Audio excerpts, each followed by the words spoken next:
উনি কিন্তু লন্ডনে প্লেজার ট্রিপে যান নাই, বেড়াতেও যান নাই। উনি লন্ডনে গিয়েছিলেন জেলবন্দি অবস্থায় চিকিৎসার জন্য। তাকে হত্যা করার কিংবা পঙ্গু করার এমন কোন প্রচেষ্টা নাই যেটা ওই সরকার তখন করে নাই। যারা এক সময় তারেক রহমানকে পছন্দ করতেন না, তারাও আজকে বলতে বাধ্য হচ্ছেন যে তারেক রহমানের ভিতরে ম্যাচুরিটি এসেছে। কারণ আমি কথা বললেই তো বলবো যে আপনার তো সংস্কারের বিরুদ্ধে কথা কয়।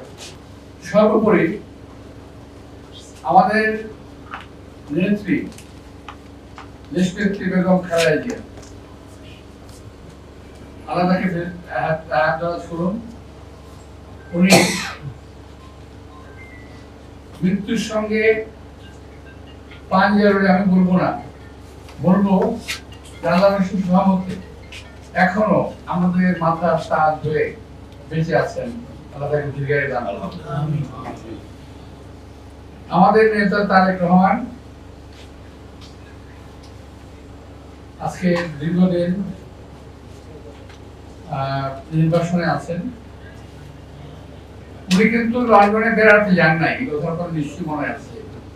সাংবাদিক ভাই যারা ছোট ছিলেন এত বছর তো অনেক সময় পার হয়ে গেছে। উনি কিন্তু লন্ডনে প্লেজার ট্রিপে যান নাই, বেড়াতেও যান নাই। উনি লন্ডনে গিয়েছিলেন জেলবন্দি অবস্থায় চিকিৎসার জন্য। সুস্থ একটা মানুষ তারেক রহমান, যার সঙ্গে আমরা এই চকবাজার জেলে আমরা একসঙ্গে ছিলাম। আমাদের অ্যাক্টিং চেয়ারম্যান, বর্তমানে অ্যাক্টিং চেয়ারম্যান তারেক রহমান সাহেব হসপিটালে ছিলেন, আমরা ছিলাম একটা আমাদের যে আলাদা একটা জায়গা ছিল, আমাদের সেল 16 নম্বর সেল, 16-26 এবং কর্ণফুলী এখানে আমরা ছিলাম। মাঝে মাঝে আসতেন। আমি কখনো তার মুখে শুনি নাই যে আমরা কবে জেল থেকে বের হব।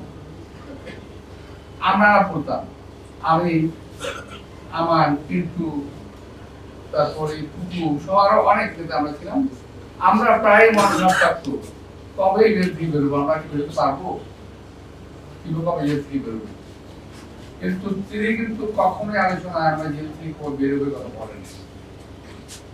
উনি আলোচনা করতেন আমাদের সঙ্গে দেশের খাদ্য ঘাটতি কত আছে, কি করলে দেশের ভিতরে পূরণ করা যাবে, এবং দেশের মানুষের সার্বিক সমস্যা নিয়ে তখন থেকে তিনি চিন্তা করতেন, যেটা আজও করেন।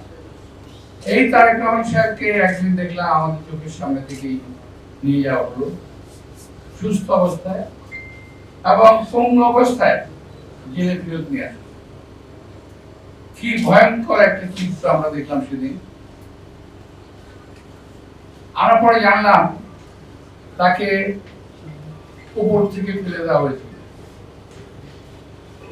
তারপর কি করে, কি একটা চেয়ার ঘুরে, যেটা আমি স্পিনিং চেয়ার, এই স্পিনিং চেয়ারে তাকে বসিয়ে স্পিন করা হয়েছে এবং তাকে হত্যা করার কিংবা পঙ্গু করার এমন কোন প্রচেষ্টা নাই যেটা ওই সরকার তখন করে নাই। সবই করেছে তারেক রহমানকে শেষ করার জন্য। আল্লাহর অশেষ রহমতে অ্যাক্টিং চেয়ারম্যান হিসেবে আজকে আমাদের দলের দায়িত্ব পালন করছেন।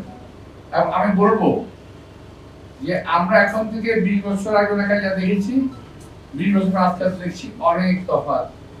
আজকে তারেক রহমান সত্যি সত্যি বিএনপির অ্যাক্টিং চেয়ারম্যানের দায়িত্ব পালন করছেন, সঠিকভাবে পালন করছেন।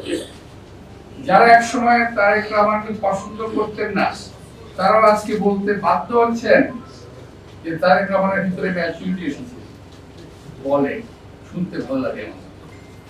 আমি একটা ঘটনা বললাম, আমি বললাম না আপনি সব কথা বলবো, আমি ঘটনা বললাম। আজকে এখন একটা অবস্থা এসছে আমাদের দেশের, নির্বাচন না সংস্কার। ভাই, নির্বাচন না সংস্কার যদি আলাপ করি অনেক লম্বা আলাপ হবে, করবো দরকার হবে। কিন্তু ছোট্ট একটা কথা জানেন, নির্বাচনের বিকল্প শুধুমাত্র নির্বাচনই হতে পারে, অন্য কোনো কিছু হতে পারে না। নির্বাচনের বিকল্প নির্বাচন।